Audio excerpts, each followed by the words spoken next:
Let me tell y'all how I almost missed my flight going to New York.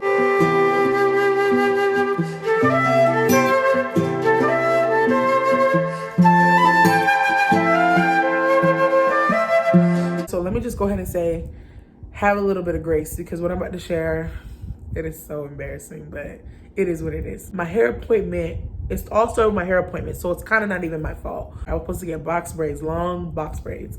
No, long knotless braids. And so the lady that was supposed to be doing my hair, she canceled on me. The day before my flight. So, and not even that, she canceled on me like at 1 a.m. on the day of my appointment. And I was like, are you serious? Mind you, my nails weren't even done yet. My nails had to get done the morning of my flight, because that's how I booked it. My flight was at 6 p.m. I was gonna get my nails done at 8 a.m. It was gonna work out. All I had to do was come home, shower, pack my stuff, and go. That was it, right? Thought I was gonna be that smooth, but it didn't end up that smooth. So I had to scour around, and I went through so much trying to work through that situation with my hair. Ended up doing my hair after my nails, but I stayed up to do a relaxer, to do a quick weave, that very day of my flight. I also had to, because my dryer decided to act slow, I also had to drive around to dry my clothes, and that took hours because I had to find a dryer. And so all the clothes that I wanted to go with were all wet. They were all wet sitting there. And so I had to do all that before 6 o'clock in my flight, and I had to shower, do my makeup, pack. And I still had to pack. So I had done nothing. So mind you, I had to do my hair, get my nails done, dry my clothes, pack, shower, and still make it to the airport in time so I could board my flight. So, okay, I ended up trying to figure out a way, because I had to leave my car and get an Uber to the airport. So I had to, this is where it starts going crazy. And I had to do some last minute shopping too, because I needed a couple things. But anyways, I do my little last minute shopping. Okay, now I'm ready. And now I'm on go mode. I got wet clothes in my car, and I got to dry them because I have to get in my suitcase so I can go to New York. My suitcase is still at my house. I'm still on the road. So I go to a laundromat, drop my clothes off at the laundromat, and then I get back into my car, drive back home. Mind you, I had not eaten that whole day. I had literally shoved some food down my throat and moved on. So I had to get into my car, drive all the way to my home, and I had to, by that point, I was already showered for the day, so I really just, freshened up. I combed out my leave out, packed up what I could and what I needed that was at home, like my makeup, my hair utensils, my shoes, and the few things that I could pack up from in my suitcase at home. Did all that, called the Uber, got my industrial jacket, so I'm carrying my big puffer. I'm ready in my airport fit. My hair's laid out, that's done, and I'm making sure that I don't go over that 50-pound limit so that I don't get charged. So I go ahead and get my suitcase, get the Uber. Okay, we good. The Uber doesn't even know what he's in for. He doesn't even know at this point what he's in for. And I could tell he was Caribbean, and I'm Caribbean, so I was like, oh my gosh, I'm gonna be so embarrassed. But I did it. Okay, so we get down. I do a 2-stop Uber. So the Uber had to go to the laundromat. I had to pick up my clothes, ask him to wait 10 minutes for me to kind of fold up my clothes. And I didn't think I had a lot. I thought I could do it like supersonic fast. So I get into the laundromat and I say, hey, can you, before I get in, I say, hey, can you wait 10 minutes and I'll make sure I tip you? And he was like, sure. But when I got into the laundromat, I guess in my head, it all made sense. But when I went into the laundromat and I was actually living in it, I didn't realize how I was missing this. I don't know. So I feel really lunatic right now because I'm carrying a suitcase. Like here, I'm thinking the perspective of all the other patrons in the laundromat. This girl's walking in here, a suitcase, getting her dryer out of the getting her clothes out of the dryer to put into a suitcase, and I'm shoving them in there because I'm thinking I gotta go. I'm not gonna have time to fold it because I tried to fold a couple things with it. I was like, no, it's taking too long. I gotta go. So I'm like, so then the impossible happens. A whole bunch of things that I wanted to take didn't fit, and I'm like, are you kidding me? My flight is about to board. And I already knew that you had to get into the airport about 2 or 3 hours early, or else you're gonna miss your flight. They always say that, but I'll get into that later about how that was worked out. But I knew it was delayed a little bit because JetBlue kept sending me emails. So, okay, I was okay. It's 10 minutes delayed. Not that bad. So I'm packing up. I'm trying to do what I can do. And the man I see him from the window, and I see him scoot up to see what I'm doing. And at that point, I'm really embarrassed. I'm really, really embarrassed. But anyways, I do it anyway. So I get to what did I do? Okay, I'm packing up my stuff and I'm trying to close it, and it's not closing. So I end up taking a garbage bag from one of the attendants at the laundromat, and I put some of the stuff that wasn't fitting in my suitcase in the bag.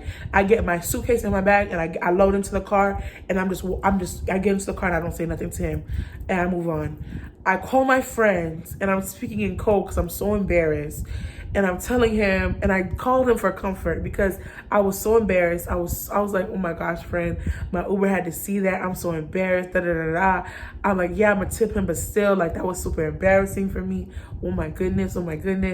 And so that happened. And then he's like, Richline, don't worry about it. It's not that big of a deal, girl. I mean, and I'm asking him, like, do you think the airport has duffel bags? I'll just pay the extra fee at this point because I'm not missing New York. I paid all this money. I'm not missing it. I'm not missing my flight. I don't care. Anyways, click. So we hashed our conversation out. That ends up being that he's like, I don't know, but I can't. And he was already far, so he couldn't even come get the things that I didn't need, that I was willing to sacrifice. Call my cousin, call anybody who I could. Nobody's picking up the phone. I'm like, okay, I'm gonna get there, and I'm gonna do what I do. I'm gonna do what I can do with what I have.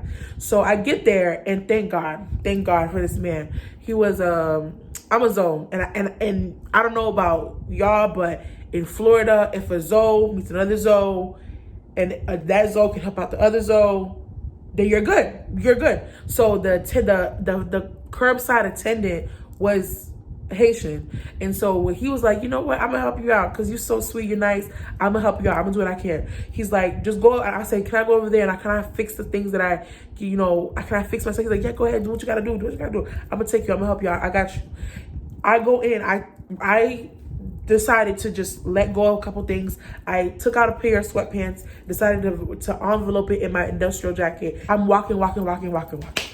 Thank gosh I have this girl at my side because we go to the same terminal, and we walking. Taking more time. We still walking. We still going. Took time. Whatever. We get there, and I just decompressed. And I'm like, Richline, you made it. You did it. Now nothing can stop you from getting on that flight. Nothing. And so, except a storm. But I was like, nah, I hope it don't get delayed. I'm like, nah. If it gets delayed, I hope they delay me now. Because I'll take it now. But I won't take it after I've been waiting for 4 hours. Because they ended up extending another hour.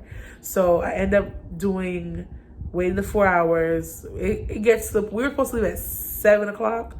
We didn't end up leaving until about 11 o'clock, I believe. We're 10 or 11 o'clock that night. We didn't get to New York until 1 or 2 o'clock in the morning. And I didn't get to a hotel until about 2. So, no, I didn't get to bed until about 2. So I got to the hotel about 1:30. I hope that map's all right. That was the case. I was just sitting there belated with excitement about me going to New York. And I'm like, Richline, you're doing it. And I call my dad. I tell him, and he knows now, and everybody knows. Everybody's wishing me a good trip, and I'm like, okay, I'm doing this. Like, this is it. Landing in New York, and I look out the window like, I'm in New York now. Like, I'm in New York. Like, oh my gosh, I'm in New York. And I get off the airplane. I'm lost as a goose, asking everybody for directions. What do I do next? What do I do next? Where to pick up my bag?